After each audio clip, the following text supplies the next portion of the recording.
খেয়াল করবেন, জিনিসটা একটু বোঝার চেষ্টা করবেন। যে ভালোবাসার নির্দিষ্ট কারণ থাকে সে ভালোবাসা বেশি দিন টিকে না।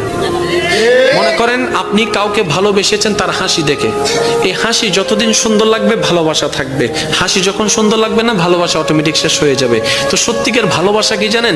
যে ভালোবাসার কোনো নির্দিষ্ট কারণ থাকে না, যে ভালোবাসা অন্তর থেকে হয়ে যায়, অনুভব থেকে হয়ে যায়, নির্দিষ্ট কারণ খুঁজে পাবেন না, না আপনার হাসি দেখে হয়েছে, না আপনার চোখ দেখে হয়েছে, না আপনার ব্যবহার দেখে হয়েছে, কোনো কারণ ছাড়া আপনি অটোমেটিক আপনার অন্তরে ফিল চলে আসলো, আপনি ভালোবাসা শুরু করলেন, যেটা আপনি দেখেন নাই, না দেখে ভালোবাসা শুরু করেছেন। দেখবেন এই ভালোবাসা কখনো শেষ হবে না। মনে রাখবেন এটা রহমানের দরবার থেকে স্বামীর অন্তরে স্ত্রী, স্ত্রীর জন্য স্বামীর জন্য আসা ভালোবাসা। কেমন ভালোবাসা? এই ভালোবাসা কখনো ডিভোর্স আনবে না, কারণ সে সারা জীবন কেটে যাবে কেন ভালোবাসি কেন ভালোবাসি এই কারণ খুঁজতে খুঁজতে জীবনেই চলে যাবে, জীবনেই শেষ হয়ে যাবে, ডিভোর্স হওয়ার কোনো সম্ভাবনা আর থাকবে না। বলেন না সুবহান।